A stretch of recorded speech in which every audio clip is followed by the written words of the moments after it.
ગોળ ચૂરમાના ટ્રેડિશનલ લાડવા બનાવવા માટે સૌથી પહેલાં 2 બાઉલ જેટલો ઘઉંનો દરદરો લોટ લઈ લીધો છે। હવે તેમાં 1 બાઉલ જેટલો આપણે ચણાનો લોટ એડ કરીશું। સારી રીતના મિક્સ કરીને આપણે મોણ દેવાનું છે। તો અહીં મેં મોટી 6 ચમચી જેટલું મોણ એડ કરી દીધું છે। લોટ સરસ તૈયાર થઈ ગયો છે। થોડું પાણી એડ કરીને આપણે મુઠિયા બનાવવા માટેનો લોટ બાંધીને તૈયાર કરી લેશું। તો અહીં લોટ તૈયાર છે। હવે આપણે મુઠિયા બનાવી લેશું। બહુ જાડા નહીં ને પાતળા નહીં તેવા મુઠિયા બનીને તૈયાર છે। હવે આપણે તેલ છે તે ગરમ થઈ ગયું છે। હવે મુઠિયા તરી લેશું। તો મુઠિયા તરીને તૈયાર છે। હવે આપણે તેને આવી રીતના કટકા કરીને મિક્સરમાં ગ્રાઇન્ડ કરીને આપણે લોટ બનાવી લેશું।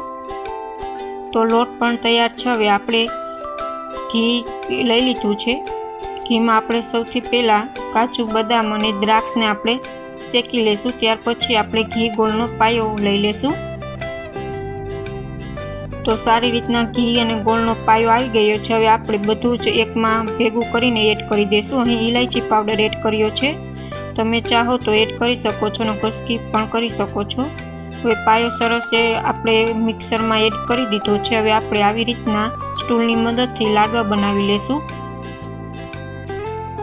તો તમે જોઈ શકો છો અને હાથથી પણ બનાવી શકો છો। તો આપણા ટ્રેડિશનલ ગુજરાતી ગોળ લાડવાના ચૂરમા છે તે બનીને તૈયાર છે। Thank you for my watching video.